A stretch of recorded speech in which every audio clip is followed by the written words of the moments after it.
Frank Talks. Dapat po, kahit na mag-asawa na po kayo, dapat, bumalik ka pa rin sa dati na parang nililigawan mo siya at, yung mga oras na pagka-chat mo siya is kinikilig ka, dapat gano'n ka pa rin po, wala pa ring nagbabago sa'yo.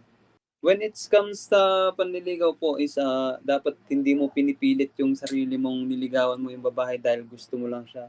Dapat may Mm. something ka po na nararamdaman para sa kanya kasi once na pinasok mo yung buhay ng babae is, tawag dun, nagbigay ka ng motibo sa kanya, tapos malalaman niya sa huli na hindi mo pala siya gusto o pinagtripan mo lang siya kasi, gusto mo lang siyang maging nobya o ganyan. Dapat po 'pag nanligaw ka po ng isang babae, ang nasa mindset mo, "Ito na yung babaeng magpapasaya sa akin at, Mm. ito na yung aking, makakabiyak ng aking puso." Gano'n po. Mm. Frank Talks.